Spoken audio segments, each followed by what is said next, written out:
আগের 4-5 দিনের প্রতিদিন যেখানে দেখছেন, এগুলো এখন বাংলাদেশের নিত্য নৈমিত্তিক বিষয় হয়ে দাঁড়িয়েছে। এই ব্যাপারে আমাদের উদ্বেগটা ঠিক অন্য একটা জায়গায়, যেটা আপনাদের সাথে আমরা আলাপ করতে চাই। খেয়াল করুন, মানে চাঁদাবাজি হচ্ছে, ছিনতাই হচ্ছে, কিন্তু প্রত্যেকটা ছিনতাইয়ের আবার ভিডিওটা করছে কি? আপনি একটা ব্যাপার খেয়াল করেছেন কিনা, যে রাজধানীর গুরুত্বপূর্ণ জায়গায় বনশ্রীতে হচ্ছে, মোহাম্মদপুরে ছিনতাইগুলো হচ্ছে, এবং সেই ছিনতাইগুলো কিন্তু ভিডিও করে হচ্ছে, কিছুক্ষণের মধ্যেই সেটা সোশ্যাল মিডিয়ায় চলে এসছে। আমরা খুব স্পষ্টভাবে অনেকগুলো ঘটনাকে আপনাদেরকে ছোট ছোট করে একসাথে একই সুতোয় বাঁধার চেষ্টা করব। আমরা মনে করি না শুধুই কিছু চাঁদাবাজ, কিছু ছিনতাইকারী এই ছিনতাইগুলো করছে বা চাঁদাবাজি করছে। এই ছিনতাই, এই চাঁদাবাজি, তারপরে পরেই সেগুলোকে সোশ্যাল মিডিয়ায় আপ করা, সারা বাংলাদেশে ছড়িয়ে দেয়া, জনমতে ত্রাস, সন্ত্রাস এবং ভীতি তৈরি করা, এই প্রত্যেকটা জিনিস একই সুতোয় বাঁধা বলে আমরা মনে করি। কিভাবে মনে করছি আপনাদেরকে আমরা জানাতে চাই।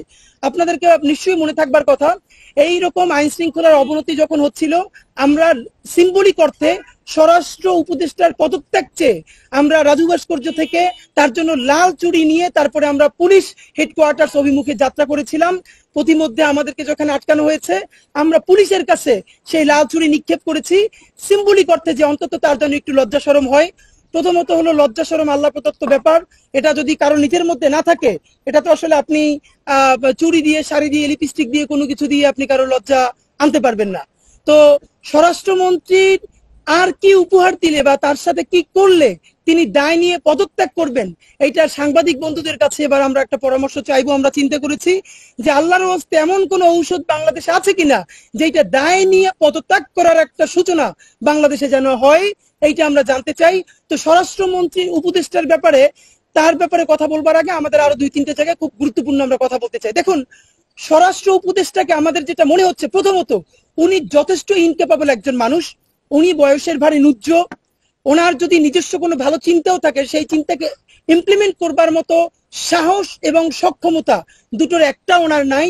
প্রথমত আমরা সাহস বলছি এই জন্য, এই কাজ করবার জন্য যে গার্ডস দরকার, আপনি জানেন এই যে বর্তমান বিউরোক্রেসি, পুরো আমলাতন্ত্র, পুরো পুলিশ বিউরোক্রেসি, এটা তো সেই খুনি হাসিনার সিস্টেমেরই, তাদের মধ্যেরই। হয়তো কাউকে রদবদল করে ঢাকা থেকে টাঙ্গাইল পাঠানো হয়েছে, কাউকে নরসিংদী থেকে ঢাকায় আনা হয়েছে, কিন্তু তাদেরই তো লোকজন সবাই আছে।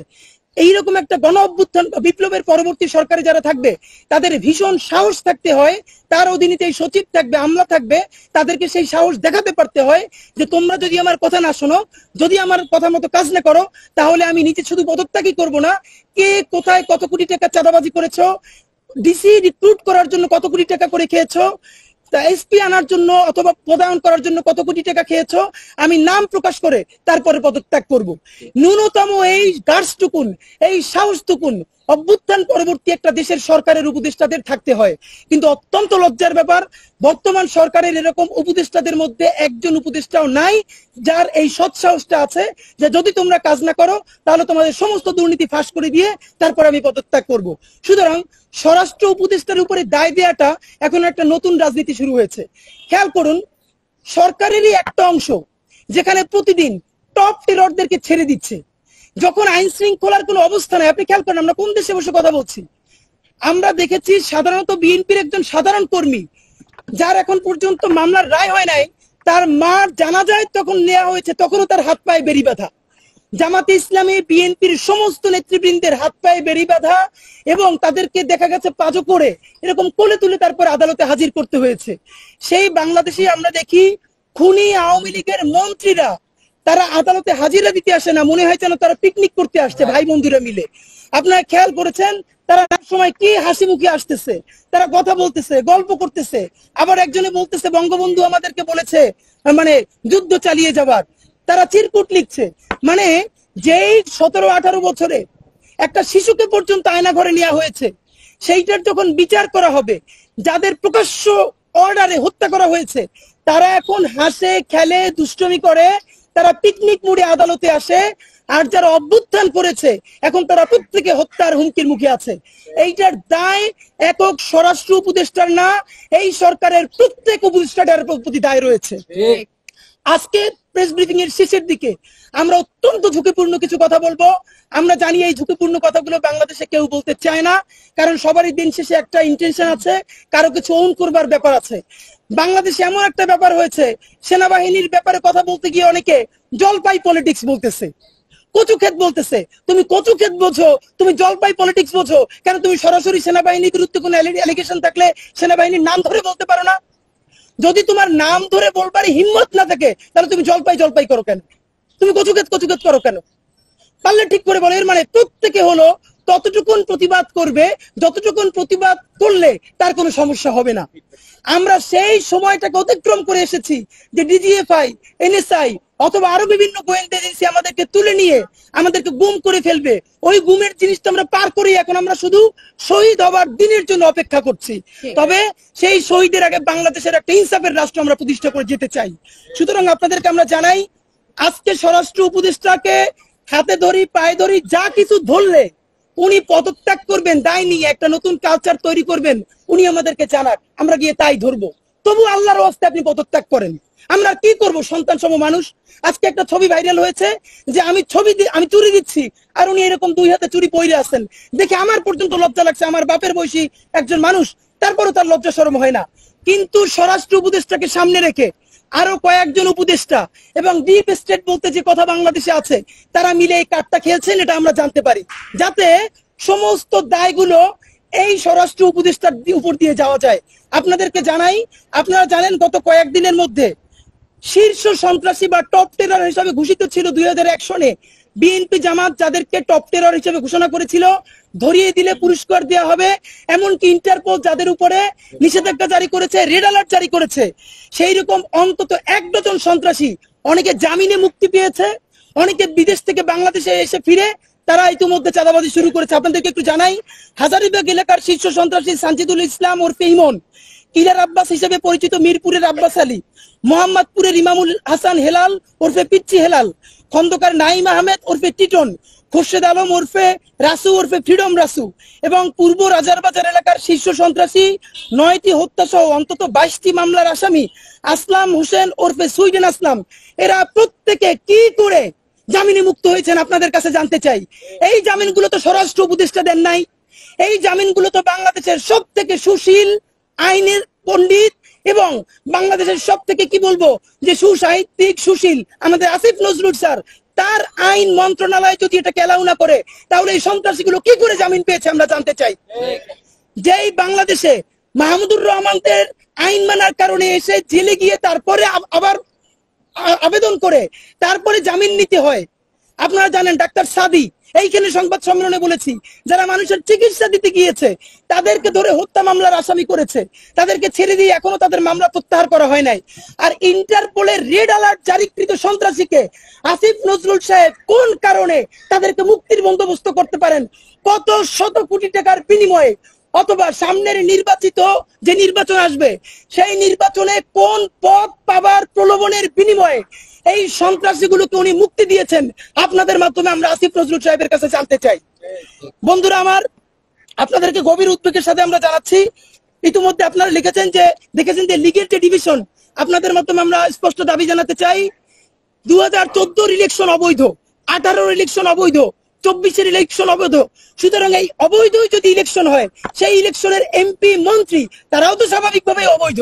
তাহলে এখনো প্রজ্ঞাপন জারি করে কেন কারাগারে তাদের ডিভিশন বাতিল করা হয় না?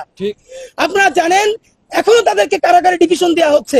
আমরা সরকারকে জানাতে চাই, অনতি বিলম্বে প্রজ্ঞাপন জারি করে এই খুনি ফ্যাসিস্ট আমলে যারা এমপি হয়েছে, মন্ত্রী হয়েছে, প্রত্যেকের কারাগারে ডিভিশন অতি দ্রুত বাতিল করতে হবে এবং তাদেরকে দুলাভাইয়ের মতো জামাই আদায় করে আদালতে আনা যাবে না।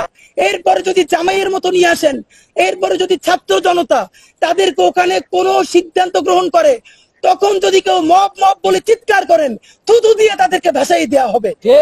গণহত্যা করেছে, খুন করেছে, এখন পর্যন্ত বিচারের নাম নাই। তারা খুন করেছে, গুলি করেছে, তারা মানুষের সামনে প্রকাশ্য দিবালোকে হাসি খেলে, এর থেকে বড় বেইজ্জতি বাংলাদেশের জন্য আর কিছু হতে পারে না।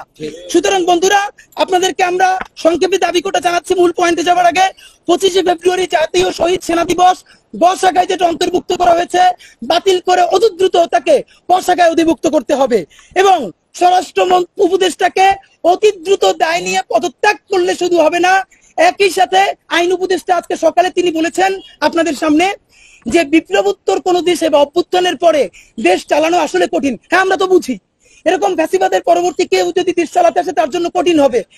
সেই কঠিন দেশে ডজনকে ডজন খুনি যাদেরকে ইন্টারপোল পর্যন্ত রেড অ্যালার্ট দিয়েছে তাদেরকে আপনি ছেড়ে দিয়েছেন কোন আন্দোলনতে? মানে কি এইটা এমন একটা কিছু হয়, আমরা এটা বুঝতে পেরেছি। এমন ত্রাস তৈরি করা হবে দেশে যাতে বাংলাদেশের বর্তমান জনগণ, আমরা ডক্টর ইউনূস স্যারের উপরে যে পরিমাণ আস্থা নিয়ে আছি, যাতে সেই জনগণ ডক্টর ইউনূস এবং তার এই উপদেষ্টা পরিষদের উপরে নতুন করে আন্দোলনে নামতে বাধ্য হয় নির্বাচনের দাবি নিয়ে। সমস্ত এই জিনিস একই সুতোয় বাঁধা বলে আমরা মনে করি। কারণ আজকে আপনারা দেখেছেন আমাদের বাংলাদেশের সেনাপ্রধান তিনি একটি বক্তব্য দিয়েছেন। তিনি বলেছেন সেনাবাহিনীকে এত দ্রুত চাপ দেওয়া উচিত হবে না, নির্বাচিত সরকার এসে এইগুলো ঠিক করবে। আপনাকে জিজ্ঞেস করতে চাই, আপনি কি বাংলাদেশের সেনাপ্রধান নাকি আপনি ভারতের সেনাপ্রধান? নির্বাচনের কথা বলে, এর মানে কি এই নির্বাচন, এই গণতন্ত্র যত ভালো হোক, কথা বলে চক্ষু বন্ধ করে বলতে পারি এই জিনিস বাংলাদেশের জন্য ভালো নয়, ভালো নয়, ভালো নয়। কারণ বাংলাদেশের অবস্থান হবে সেটা। ভারত কোনোদিন বাংলাদেশের, দেখেন আমার বন্ধুকে এইটা চেনার দরকার নাই, একটা জাতির জন্য চেনা দরকার তার প্রধান শত্রুকে। গত 18 বছরে বাংলাদেশের মানুষ একটাই তার সফলতা, সেটা হলো তার প্রধান শত্রুকে সে চিনতে পেরেছে। সুতরাং এই শত্রুর সাথে আপোষ নয়, এই শত্রুর সাথে আমরা মীমাংসা করতে চাই। এই শত্রুর পায়ের কাছে বসে নয়, এই শত্রুর পাশের টেবিলে বসে চোখে চোখ রেখে আমার ন্যায্য হিস্সা আদায় করতে চাই। সুতরাং সেইটা যখন আদায় করব, তখন বাংলাদেশের সেনাপ্রধান কোন কারণে ভারতের সাথে সুরে সুর মিলিয়ে নির্বাচনের কথা বলছেন? তাহলে কি আমরা নির্বাচন চাই না? আমরা অবশ্যই নির্বাচন চাই। অত্যন্ত গভীর উদ্বেগের সাথে আপনাদেরকে জানাচ্ছি আমাদের ধারণা, তবে আমরা চাই আমাদের ধারণা ভুল হোক, যে এই 6টি সংস্কার কমিশন করা হয়েছে, ইতিমধ্যে তারা প্রতিবেদন জমা দিয়েছেন। আমি আপনাদেরকে আমরা দায়িত্ব নিয়ে বলছি, এই একটা কমিশনের 20% সংস্কারও বাংলাদেশে করা হবে না, মানে করতে দেয়া হবে না। এর কারণ প্রত্যেকটা রাষ্ট্রীয় এজেন্সি, এনএসআই বলি, ডিজিএফআই বলি, সেনাবাহিনী বলি, পুলিশ বলি, প্রত্যেকটা এটার বিপক্ষে অবস্থান নিয়েছে। আমাদের আফসোসের ব্যাপারে এই আন্দোলনের অত্যন্ত বড় গুরুত্বপূর্ণ স্টেক হোল্ডার বিএনপিও দেখা যাচ্ছে তারা এমন ভাবে কথা বলছে তাতে মনে হচ্ছে না যে 24-এর আন্দোলন তারা করছে, অথচ এই 24-এর বিজয় তো তাদেরও বিজয়। আমরা আপনাদেরকে স্পষ্ট জানাতে চাই, বিএনপির প্রতি আমাদের একটা দাবি ছাত্র জনতার পক্ষ থেকে, ভারতের উপরে আপনারা ভরসা করেন না, আপনারা ডুববেন, ডুববেন, ডুববেন। যেই শাহবাগীরা, যেই প্রগতিশীল শাহবাগীরা খুনি হাসিনারে ডুবাইছে, সেই শাহবাগীরা আজকে বিএনপির কাঁধে ভর করছে। চক্ষু বন্ধ করে রাখেন। আপনি যদি আপনার কাঁধ থেকে এই শাহবাগীদেরকে তাড়াইতে না পারেন, যারা আজকে আপনার ভারতের হাতে হাত রাখতে বলে, কোন বাংলাদেশের জনতার স্টেক ছাড়া আগামী 20 বছর হাসিনার মতো লাগবে না, আগামী 5 বছরের মাথায় এমন অবস্থা বিএনপির তারা করবে, খুনি হাসিনার মতো বিএনপিকে বাংলাদেশ ছেড়ে পালাতে হবে, আপনারা জেনে রাখেন। কিন্তু আমরা বিএনপিকে ভালোবাসি বলে বলতে চাই, আওয়ামী লীগের তো বাপের বাড়ি ভারত আছে পাশের সীমানায়, সব গিয়ে সেখানে উঠছে। বিএনপির বেগম খালেদা জিয়ার তো বাংলাদেশ ছাড়া আর কোনো যাওয়ার জায়গা নাই, আপনি তো কোথাও যেতে পারবেন না। সুতরাং এই সুশীল, এই গণহত্যাকারী শাহবাগীদের পরামর্শ নিয়ে প্লিজ জনতার বিপক্ষে দাঁড়াবেন না। নির্বাচন লাগবে, কিন্তু সেই নির্বাচনের জন্য আপনার এজেন্সির সাথে কথা মিলিয়ে, ভারতের তালে তাল মিলিয়ে আপনারা যদি নির্বাচন কথা বলেন, আমরা সেটা সন্দেহের চোখে দেখবই। সুতরাং বন্ধু, ভারতের সাথে সম্পর্ক উন্নয়ন করে নয়, সম্পর্ক উন্নয়ন করতে হবে জনতার মাপকাঠির মধ্য দিয়ে। আজকে বাংলাদেশ সেনাবাহিনী যদি জাতিসংঘের অনুদান বন্ধ হয়ে যায়, ভারত যদি তাকে শত্রু জ্ঞান করে, আমরা আল্লাহর শপথ করে বলছি, আপনারা যদি বাংলাদেশের মানুষের পক্ষে দাঁড়ান, বাংলাদেশের মানুষ আপনাদেরকে যেভাবে রক্ষা করবে, ইনশাল্লাহ ভারতের হেজিমনি আধিপত্যবাদ এই বাংলাদেশের 18 কোটি মানুষের দোয়া এবং ভালোবাসা এবং সাহসে উড়ে যাবে ইনশাল্লাহ। সুতরাং বন্ধুরা, আপনাদের মাধ্যমে একটা প্রশ্ন আমরা করতে চাই, আজকের যত চাঁদাবাজি, আজকের যত ছিনতাই, এইগুলো এখন সবাই বলছেন, স্বরাষ্ট্র উপদেষ্টার দায় দিচ্ছেন, আপনাদের কি কারো মনে নাই এখন সেনাবাহিনীর ম্যাজিস্ট্রেসি পাওয়ার চলছে? কই, আমরা তো সেনাবাহিনীর ম্যাজিস্ট্রেসি পাওয়ার তো ছোটবেলাও দেখেছি। যেদিন ঘোষণা হতো সেনাবাহিনীর ম্যাজিস্ট্রেসি পাওয়ার, সেনাবাহিনীর গাড়ি রাস্তায় কেউ দেখলে ছিনতাই তো দূরের কথা, ঘর থেকে বড় চুল রেখেও বের হইতো না, সব বদমাশ গুলো চুল কাইটে কাইটে ছোট করতো, কানে দুল পরা বন্ধ করতো। আর এখন আপনারা ম্যাজিস্ট্রেট, আপনারা তো আনসারের চেয়েও নিচে নামে আসছেন। সুতরাং আমরা বলতে চাই, যেই যেই জায়গায় ছিনতাই চলছে, যেইখানে চাঁদাবাজি চলছে, সেখানে কি সেনাবাহিনী মোতায়েন আছে না? সেনাবাহিনী মোতায়েন থাকা অবস্থায় কিভাবে প্রকাশ্য দিবালোকে চাঁদাবাজি চলতে পারে, রান্দা দিয়ে কোপানো চলতে পারে, এইটার উত্তর সেনাবাহিনী প্রধানের কাছে আমরা জানতে চাই। সুতরাং আমরা বলতে চাই, গোয়েন্দা বাহিনীর আজকে ভূমিকা কি? যেই গোয়েন্দা বাহিনী পানির 7 হাত নিচ থেকে মানুষকে জঙ্গি ট্যাগ দিয়া, এর মানে আমরা বলছি না বাংলাদেশে জঙ্গিবাদ নাই, নিশ্চয়ই আছে, কিন্তু যা আছে তার থেকে হাজারো কোটি গুণ বেশি ভারতের বিনিয়োগে এখানে জঙ্গি কার্ড খেলা হয়েছে। আপনারা জানেন, মাটির নিচ থেকে গোয়েন্দারা ডিজিএফআই এনএসআই জঙ্গি তুলে এনেছে, আর নাকের ডগায় বৈশা চাঁদাবাজি করে, ছিনতাই করে, ধর্ষণ করে, তাদেরকে আপনারা ধরতে পারেন না কেন? এর মানে সেনাবাহিনীও কি চাচ্ছে যে এমন একটা দেশে পরিস্থিতি তৈরি হোক যাতে ক্ষমতাটা সেনাবাহিনীর হাতে চলে যাক, আর একটা 111 হোক, অথবা এমন একটা পরিস্থিতি হোক তাতে এমন একটা নির্বাচনী সরকার আসুক যাতে সেনাবাহিনীর সাথে এই মীমাংসা করে আসবে, যেমনটা খুনি হাসিনা বলেছিল 111 এর সময়, আমি যদি ক্ষমতায় আসি তাহলে সেনাবাহিনীর এই সবগুলোকে ইন্ডেমনিটি দিয়ে দেওয়া হবে। তাহলে সেনাবাহিনী কি সেইটার অপেক্ষা করে আছে যে বর্তমান বিএনপি আসুক, জামাত আসুক, ছাত্রদের দল ক্ষমতায় আসুক, এই পরিস্থিতি কেউ সামাল দিতে না পেরে সেনাবাহিনীর সাথে বসবে, তারপরে বলবে ঠিক আছে আমরা আর কচু ক্ষেতের আয়নাঘর দেখতে যাব না, আয়নাঘর নিয়ে আর কোনো কথা বলবো না, সুতরাং আমাদেরকে হেল্প করেন, আইন শৃঙ্খলা তৈরি করেন। সেটাই যদি হয়, বিএনপির প্রতি অনুরোধ করছি, জামাতের প্রতি অনুরোধ করছি, আপনারা জনতাকে জানান সেনাবাহিনী আপনাদের কিভাবে বলছে। ইনশাআল্লাহ খুনি হাসিনাকে বাংলাদেশের মানুষ যেভাবে তাড়াইছে, সেনাবাহিনী যারা ভারতের তাবেদারি করে তাদেরকেও বাংলাদেশের মানুষ তাড়াবে ইনশাআল্লাহ। সুতরাং আপনাদেরকে এই কথার মাধ্যমে সেনাবাহিনীকে আমরা জানাতে চাই, প্লিজ আপনারা এমন কিছুই নতুন বাংলাদেশে আর একটা 111 করতে পারবেন না, আপনারা জানিয়ে রাখেন। যদি আপনারা পারতেন, আপনারা বুকে হাত দিয়ে বলেন একজন সিনিয়র অফিসার খুনি হাসিনার বিরুদ্ধে ছিলেন না, আজকে আমাদেরকে আপনারা গল্প শিখান সেনাবাহিনী পক্ষে ছিল না। আমাদের কিছু সৈনিক এবং জুনিয়র অফিসাররা বাংলাদেশের মানুষের পক্ষে দাঁড়িয়েছিল বিধায় আপনি জাতিসংঘের অনুদান বন্ধ হবে সেই ভয়ে বাধ্য হয়ে ছাত্র জনতার পক্ষে দাঁড়িয়েছেন। কোন নৈতিক দায় দিয়ে, ভালোবাসা দিয়ে আপনি ছাত্র জনতার পক্ষে আপনি দাঁড়ান নাই। সেটাই যদি হতো, ডক্টর ইউনূস যখন কচু খেতে আয়নাঘর দেখতে যান, সেই আয়নাঘর আপনি দেখতে যান না কেন? সেনাবাহিনীকে এখন আপনারা বলেন আমাদের প্রতিষ্ঠানের দুর্নাম। ইতিহাস আপনাকে সময় দিয়েছে, গত 17 বছর খুনি হাসিনা আপনাকে দিয়ে আয়নাঘর করিয়েছে, খুন করিয়েছে, গুম করিয়েছে, ভাবেন ধর্ষণ পর্যন্ত করিয়েছে। একজন মানুষ রোজা রেখেছে, রোজা ভাঙিয়ে তারপরে তাকে ধর্ষণ করা হয়েছে। এটা তো আইএমএ জাহিলিয়াতকে ছাড়িয়ে গেছে। সময় এসেছে পাপ মোচন করার, সমস্ত আয়নাঘর সেনাবাহিনী উন্মুক্ত করে দেন। আপনারা জাতির কাছে ক্ষমা চান, আপনারা বলেন আমরা খুনি হাসিনার কারণে করতে বাধ্য হয়েছিলাম, সব উন্মুক্ত করে দেন, জাতির কাছে মাফ চাই, আসেন নতুন বাংলাদেশ নির্মাণ করি, নতুন সেনাবাহিনী তৈরি করি। আপনি বরং সেই দায় না নিয়ে, তওবা না করে, জনতার কাছে না বলে আপনি কেন এখন আয়নাঘর লুকাতে চান? আপনি কেন এখন আর্মিকে ম্যাজিস্ট্রেসি পাওয়ার দেওয়ার পরেও চাঁদাবাদী হতে দিচ্ছেন? আপনি কেন ধর্ষণ হতে দিচ্ছেন? আপনি কেন সেই ভিডিওগুলো প্রচার হতে দিচ্ছেন? আমরা তো সেনাবাহিনীর ক্ষমতা জানি, সুতরাং সেনাবাহিনীকে উত্তর দিতে হবে। আমরা সর্বশেষ আপনাদেরকে বলতে চাই, এখন অনেকে একটা বলতে চাচ্ছে যে তরুণদের সততা, তরুণদেরকে সামনে আনতে হবে। এই কথাটা বলবার আগে আমরা ইনকিলাব মঞ্চ নতুন রাজনৈতিক দলে যাবে কি যাবে না, আমাদের কিছু কনসার্ন আছে, এই নিয়ে শেষ করব। তার আগে 1 মিনিটে আমাদের সুপারিশগুলো আপনাদেরকে বলতে চাই। নাম্বার 1, সারা দেশে কমিউনিটি পুলিশ আছে, আপনারা জানেন। সেই কমিউনিটি পুলিশগুলো আওয়ামী লীগের দোসর দিয়ে ভরা। যেহেতু বর্তমান পুলিশ ফাংশনাল না, সেনাবাহিনী ফাংশনাল না, মানুষকে ভিডিও করে দেখানো হচ্ছে সে রাস্তায় নামতে পারবে না। আমরা তো বলেই দিয়েছি আমাদের জানের বিনিময়ে হলেও জুলাইয়ের বাংলাদেশকে আমরা বাঁচিয়ে রাখবো ইনশাআল্লাহ। সুতরাং আমরা সরকারকে বলতে চাই, অতি দ্রুত আপনারা ছাত্র জনতাকে সাথে নিয়ে নতুন কমিউনিটি পুলিশিং গড়ে তুলেন। যেই কমিউনিটি পুলিশিং এ প্রত্যেকটা ওয়ার্ডে ওয়ার্ডে, পাড়ায় মহল্লায় আপনি 1-2 করে মূল ফোর্সের পুলিশ দিবেন এবং তারা নিয়ন্ত্রণ করবে সেই ছাত্র জনতাকে, এবং তাদেরকে আপনারা ভাতার ব্যবস্থা করেন। আমরা প্রত্যাশা করি আজকে যদি সরকার সেই ছাত্র জনতাকে নিয়ে কমিউনিটি পুলিশিং এর কথা বলে, তাহলে আগামী 15 দিনের মধ্যে ইনশাআল্লাহ প্রত্যেকটা ওয়ার্ডে, থানায়, উপজেলায়, গ্রামে যদি কমিউনিটি পুলিশিং দাঁড়ায়, বাংলাদেশের এমন কোন চাঁদাবাজের সাহস নাই যে আবার নতুন করে চাঁদাবাজি করতে নামবে ইনশাআল্লাহ।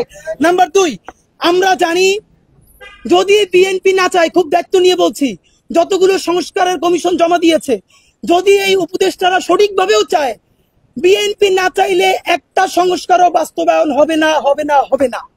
সুতরাং বিএনপি প্লিজ আগামী 5 বছর ক্ষমতার চিন্তা না করে, ইতিহাস আপনার জীবনে একটা সময় দিছে আগামী 50 বছর পরের ইতিহাস তৈরি করবার, প্লিজ আপনারা এই সংস্কারগুলো করার জন্য আপনারা সামনে আগান। কারণ বাংলাদেশের সব থেকে বড় দল হিসেবে বিএনপি এই সরকারকে সাপোর্ট না করলে তাহলে একটা সংস্কারও হবে না। সুতরাং আমরা মনে করি বিএনপি এবং জামাত ইসলামের মধ্যে অতি দ্রুত অন্তত ন্যূনতম কিছু বিষয়ে সমঝোতা হওয়া দরকার। আমরা মনে করি সেনাবাহিনীর সেই পথভ্রষ্ট অংশ, গোয়েন্দা বাহিনীর পথভ্রষ্ট অংশ এবং খুনি হাসিনার ফ্যাসিস্টরা যত ষড়যন্ত্র করুক, বিএনপি এবং জামাত ইসলামী যারা বাংলাদেশ পন্থী দুটি দল, এরা যদি মৌলিক কিছু বিষয়ে কনসেনসাস তৈরি করে, ইনশাল্লাহ কোন ষড়যন্ত্রই বাংলাদেশে আর মাথা চারা দিয়ে উঠতে পারবে না।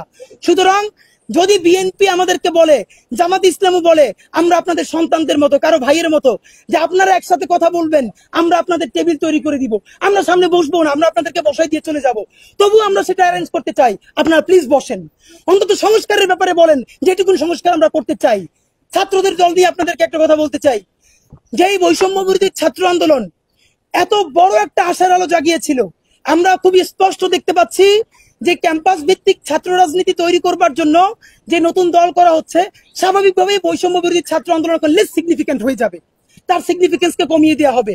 আমরা চাচ্ছিলাম এই প্ল্যাটফর্মটাকে ব্যবহার করে অন্তত সংস্কারটা বাংলাদেশে হাতে করে হোক, কিন্তু অত্যন্ত দুঃখের ব্যাপার, আমরা যেটা বুঝতে পারতেছি এই প্ল্যাটফর্ম লেস সিগনিফিকেন্ট করে দিচ্ছে। কারা দিচ্ছে? একটা প্রচারণা আপনারা ইতিমধ্যে দেখবেন, সেনাবাহিনীকে যত গাল দেওয়া যায়, আমরা ইনকিলাব মঞ্চ আজকে যা বললাম, আপনি দায়িত্ব নিয়ে বলি, বাংলাদেশের একটা অর্গানাইজেশন এতখানি বলে নাই, কিন্তু সেনাবাহিনীর ভালো কাজগুলো তো আপনাকে বলতে হবে। সরকারে যারা ছাত্র উপদেষ্টা আছেন অথবা অন্য উপদেষ্টা আছেন, আপনারা কাকে কাকে দিয়ে ফেসবুকে পোস্ট দেওয়ান কচুক্ষেতের বিরুদ্ধে, জলপাই পলিটিক্স এর বিরুদ্ধে, আমরা কিন্তু তাদেরকে চিনি, আমরা নাম ধরে বলছি না, আপনি নিজে পোস্ট দেন না, আপনার বন্ধুদেরকে দিয়ে পোস্ট দেওয়ান। আপনি যে সমস্ত দান ডিজিএফআই কে দিচ্ছেন, সমস্ত দায় সেনাবাহিনীকে দিচ্ছেন, এই যে তাদেরকে দিয়ে করাতে পারছেন না, তাহলে এখনো আপনি কেন পদত্যাগ করছেন না আমাদেরকে বলেন। আপনাদেরকে বিএনপি পারবে না বলেই তো বিএনপির আমরা ক্ষমতায় পাঠাই নাই, জামাত পারবে না বলেই তো জামাতের ক্ষমতায় পাঠাই নাই, আমরা আপনাদেরকে ক্ষমতায় পাঠাইছি। আপনি পারবেন না তো পারবেনই না, আপনি এখন সমস্ত দায় ডিজিএফআই কে দেন, সেনাবাহিনীকে দেন, অথচ নিজে ক্ষমতায় আঁকড়ে থাকবেন। এই দ্বিচারিতা চলবে না। আপনারা যদি এরকম ডাবল পলিটিক্স খেলেন যে নিজে ঠিকই ক্ষমতা থাকবেন এবং বন্ধু বান্ধবদেরকে দিয়ে আবার সেনাবাহিনীর উপর দায় চাপাই দিবেন, তাহলে পরের সংবাদ সম্মেলন করে কে কোন উপদেষ্টার বন্ধু, কোন উপদেষ্টার বন্ধু কার বিরুদ্ধে কি পোস্ট করেছে, আমরা কিন্তু নাম সহ প্রকাশ করে দিব। কারণ আমাদের কারো কোনো দায় নাই, ক্ষমতাকে সিজদা করার কোনো প্রবণতা এখন পর্যন্ত ইনকিলাব মঞ্চের নাই ইনশাআল্লাহ। সুতরাং আপনাদেরকে আমরা বলছি যে বিএনপি জামাত থেকে শুরু করে তাদের সমঝোতার জন্য আমরা চাই। যেই সমস্ত পুলিশ দায়িত্ব অবহেলা করেছে, আজ পর্যন্ত সাংবাদিক বন্ধুরা বলতে পারবেন এখন পর্যন্ত কয়জন পুলিশকে বরখাস্ত করা হয়েছে? দায়িত্ব অবহেলার কারণে পুলিশকে সেখান থেকে ক্লোজ করা হয়, বরখাস্ত করা হয়। এটা তো বাংলাদেশের কমন নিয়ম, আপনারা জানেন। যেখানে ধর্ষণ হচ্ছে, চাঁদাবাজি হচ্ছে, রাজধানী হচ্ছে, কয়জন পুলিশকে ক্লোজ করা হয়েছে? অতি দ্রুত তাদেরকে ক্লোজ করতে হবে, ব্যবস্থা নিতে হবে। কিন্তু একটা ব্যাপার দেখেন, কিছু কিছু অ্যাকশন কিন্তু পুলিশ নিচ্ছে। ছিনতাই হয়েছে রাতে, পুলিশ পরের দিন ধরে এনেছে। ডাকাতি হয়েছে গতকাল, 2 দিন পর পুলিশ অ্যারেস্ট করেছে। কিন্তু এই আপডেট গুলো আমরা কিছু জানি না। এর আগেও আমরা পুলিশ হেডকোয়ার্টারে বলেছি, প্লিজ প্রতি সপ্তাহে অন্তত একদিন পুরো বাংলাদেশের আইন শৃঙ্খলা পরিস্থিতি নিয়ে আপনারা ব্রিফ করেন, কোন কোন অঘটনগুলো ঘটেছে সেইগুলো বলেন, সেগুলোর বিরুদ্ধে কি কি ব্যবস্থা নিয়েছেন, কাকে কাকে গ্রেফতার করা হয়েছে সেগুলো বলেন। এখন তারা সেগুলো বলতেছে না। আবার আমরা যদি তাদের বিরুদ্ধে প্রেস মিট করি, বলে আপনারা আমাদেরকে এত চাপে ফেলেন, আমাদেরকে কাজ করতে দিবেন না, তো আমরা তো আপনাকে চাপে ফেলাইতে চাই না। আপনারা পুলিশকে বলতে চাই, স্বরাষ্ট্র মন্ত্রণালয় থেকে অথবা ডিবি থেকে প্রতি সপ্তাহে একদিন পুরো সপ্তাহ জুড়ে বাংলাদেশের সব থেকে যে অপরাধগুলো হয়েছে, সেই অপরাধের বিরুদ্ধে পুলিশ কি কি অ্যাকশন নিয়েছে পুরো প্রজেক্টরের মাধ্যমে আমাদেরকে দেখানো হোক, তাহলে আমরা আশ্বস্ত হতে পারবো যে কি কি অ্যাকশন নেওয়া হয়েছে। সর্বশেষ আপনাদেরকে আমরা বলতে চাই, ইনকিলাব মঞ্চ, আপনারা জানেন যে আমাদের ভাই বোনেরা সিদ্ধান্ত নিয়ে আমাকে জাতীয় নাগরিক কমিটিতে পাঠিয়েছিল, এবং জাতীয় নাগরিক কমিটি নিজে তো আর কোনো পলিটিক্যাল প্ল্যাটফর্ম না, সেখান থেকে বৈষম্য বিরোধীর ভাইয়েরা, নাগরিক কমিটির ভাইয়েরা একটা নতুন রাজনৈতিক বন্দোবস্ত করছেন। এবং আমরা এটাকে মনে করছি যে নতুন বাংলাদেশে ছাত্র জনতার হাত ধরে শুধু একটা পার্টি না, ইভেন অনেকগুলো দল হতে পারে, হওয়া উচিত, নতুন রাজনীতি শুরু করা উচিত। ইভেন বিএনপি জামাত ইসলামীকেও আমরা বলি, আপনারাও জুলাইয়ের রাজনীতি করেন, আপনাদের তরুণ মুক্তিরকে দিয়ে নতুন দল করান। কিন্তু এক্ষেত্রে আপনারা জানেন আমি নাগরিক কমিটির কেন্দ্রীয় সদস্য থাকায় আমরাও তো পলিটিক্যাল পার্টিতে, মানে আমাকে আমার ভাই বন্ধুরা ইনকিলাব মঞ্চের পক্ষ থেকে পাঠাবে কিনা এটা নিয়ে আমরা গত 2-3 দিন অনেকবার বসেছি এবং আমরা সিদ্ধান্ত নিয়েছি, সেই সিদ্ধান্তটা আপনাদেরকে জানাচ্ছি। খেয়াল করেন, আমরা বলেছিলাম যে জুলাইয়ের উপরে দাঁড়িয়ে যে নতুন বাংলাদেশ দাঁড়াবে, বাংলাদেশের রাজনীতি দাঁড়াবে, সেই জন্য অনেকগুলো অর্গানাইজেশন মাঠে ছিল। অত্যন্ত হতাশা নিয়ে, দুঃখ নিয়ে জানাচ্ছি, একমাত্র ইনকিলাব মঞ্চের জান বের হয়ে যাওয়ার পরেও তারা যেভাবে দাঁড়িয়েছে, আর কম বেশি সকল অর্গানাইজেশন, কেউ ক্ষমতার দ্বন্দ্বে, কেউ ক্ষমতার রুটি হালুয়া ভাগ করতে গিয়ে, এই জিনিসগুলো ভাগাভাগি করতে গিয়ে তারা রাজপথ ছেড়ে দিয়েছেন।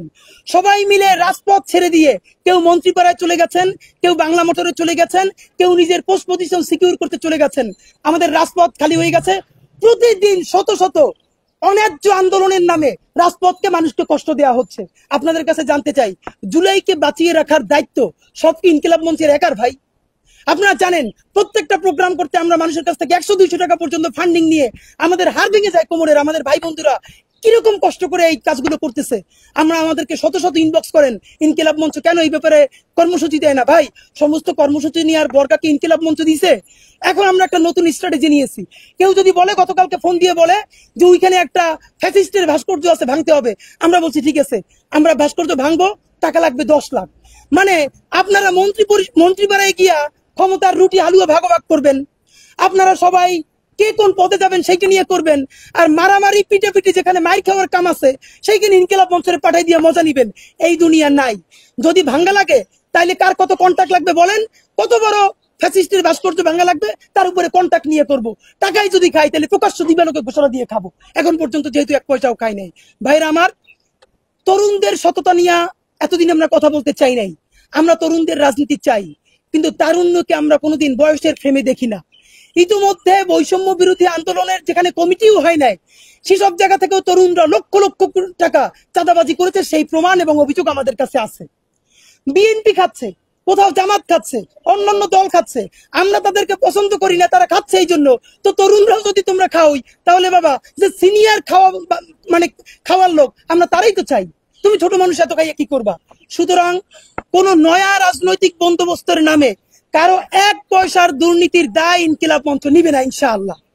সেই কারণে আমরা সিদ্ধান্ত নিয়েছি, যেহেতু জুলাই কেন্দ্রিক যত সংগঠন আছে সবাই তারা বিভিন্নভাবে ব্যস্ত হয়ে গেছে, এখন একটা অর্গানাইজেশন মাঠে কামড় দিয়ে পড়ে নাই যে জুলাইয়ের বাংলাদেশ গড়বার জন্য। এই মুহূর্তে আমার ইনকিলাব মঞ্চের কাজ ছেড়ে চলে যাই, তাহলে আমাদের ক্ষতি হতে পারে। এবং বৃহত্তর বাংলাদেশে মানুষ ইনকিলাব মঞ্চকে যেভাবে ভালোবাসে, তাহলে সেইটা ভাটা পড়ার পর এমন একটা হবে, এই জুলাই নিয়ে কথা বলবার আর কেউ থাকবে না। এই জন্য আমরা সিদ্ধান্ত নিয়েছি, আমরা নতুন রাজনৈতিক দলকে স্বাগত জানাই, আর অনেকগুলো রাজনৈতিক দলকে স্বাগত জানাই। শুধু জুলাইকে বাঁচিয়ে রাখবার জন্য আপাতত আমরা ইনকিলাব মঞ্চ কোন সরাসরি রাজনৈতিক দলে অংশগ্রহণ করব না। আমরা 2025 জুড়ে আমরা রাজনীতি করব, তবে দলীয় রাজনীতি না। আমরা করব জুলাইয়ের রাজনীতি, ইনসাফের রাজনীতি। যাতে এমন একটা প্রেসার গ্রুপ থাকা দরকার, বিএনপি, জামাত ইসলামী অথবা নাগরিক কমিটির যে দল যারা মুখোমুখি দাঁড়িয়ে যাবে তাদেরকে এক জায়গায় বসানো দরকার। এইরকম একটা প্ল্যাটফর্ম তো থাকা দরকার। তো আমরা চিন্তা করছি, আমরা ইনকিলাব মঞ্চের ভাই বোনেরা আপাতত এমন একটা অবস্থায় থাকতে চাই যাতে দেশপ্রেমিক মানুষরা যদি ঝগড়াও লাগায় তাদেরকে যেন এসে ডেকে বসিয়ে মিলমিশ করতে পারি, এবং জুলাই যাতে হারিয়ে না যায় সেই কাজগুলো সবাইকে নিয়ে করতে পারি। সুতরাং আমাদের আপাতত সিদ্ধান্ত, আমরা নতুন কোন রাজনৈতিক দলে অংশগ্রহণ করছি না, তবে আমরা রাজনীতি করব, সেটা জুলাইয়ের রাজনীতি, সকলকে সাথে নিয়ে। সবাইকে ধন্যবাদ। ইনকিলাব জিন্দাবাদ। জি প্লিজ।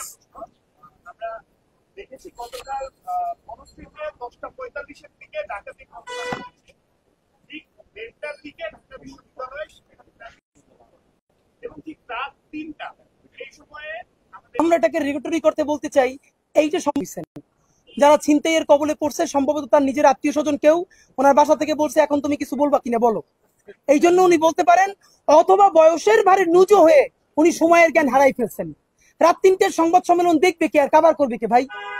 রাত 3টায় সংবাদ সম্মেলন না করে পুলিশের 10টা গাড়ি নিয়ে আপনি বড়শ্রী গিয়ে দাঁড়াই থাকেন যে কার বুকের পাটা আছে, আয় পারলে চাঁদাবাজি কর। আমরা স্বরাষ্ট্র উপদেষ্টাকে দেখতে চাই, আপনি প্রতিদিন কোনো কথা না বলে ঢাকার এক এক এলাকায় গিয়ে দাঁড়ান, পুলিশ নিয়ে দাঁড়ান, র্যাব নিয়ে দাঁড়ান, সেনাবাহিনী দিয়ে দাঁড়ান, মাইকে গিয়ে ঘোষণা করেন যে চাঁদাবাজ যদি থাকো পারলে কেউ আয়, ঠ্যাং ভাঙিয়ে হাতে দিয়ে দেব। আপনি সেইটা পারেন না, আপনি এসি রুমের মধ্যে সংবাদ সম্মেলন করবেন, এটা তো মস্করা। আমরা মনে করতেছি এটা উনি পারিবারিক চাপেও করতে পারে, আত্মীয় স্বজনের কারণে, অথবা উনি বয়সের বারে নুচ্চ হয়ে সময় জ্ঞান তো নাই। তো উনি আমার বাপের চেয়ে উনি বয়সে বড় মানুষ, কি বলবো। তো ওনারে আসলে কেমনে হাত পাও বা কি ধরলে উনি যাবেন এটা বলতে পারতেছি না। আপনারা আমাদেরকে পরামর্শ দিয়ে আমরা ওনারা সেটি বলবার চেষ্টা করব। দ্বিতীয়ত, আপনারা বলেছেন যে ভিডিওগুলো, ফুটেজগুলো ছাড়া হচ্ছে। ভাই, এখানে আমরা ভিডিওটা কে করছে এটা আমরা বলছি না, কিন্তু খেয়াল করেন এখন প্রত্যেকটা মানুষ উদ্বিগ্ন, ঘর থেকে বের হতে পারে না। আমরা স্পষ্ট মনে করি, হ্যাঁ অবশ্যই এটার তো রেকর্ড আছে, গতকালকে আওয়ামী লীগের মিটিং এ বলেছে যে যেই শহরে আমরা চলতে পারি না সেই শহরে আমরা কাউকে নিরাপদ ভাবে চলতে দিব না। আওয়ামী লীগ প্রতিদিন এমন থ্রেট দিচ্ছে। সুতরাং এই সন্ত্রাসী চাঁদাবাজগুলো নিশ্চয়ই কোনো না কোনো ভাবে গণহত্যাকারীদের সাথে সম্পৃক্ত। তারা শুধু চাঁদাবাজি করে ক্ষান্ত হবে না, জনমনে এমন ভীতি তৈরি করবে যাতে এই জুলাইয়ের সরকার ব্যর্থ হয়ে যায়। আমরা এটাকে দুটো কোরিলেটেড মনে করি। প্লিজ আর কারো কোনো প্রশ্ন? ওকে, ধন্যবাদ ভাইয়া, ধন্যবাদ।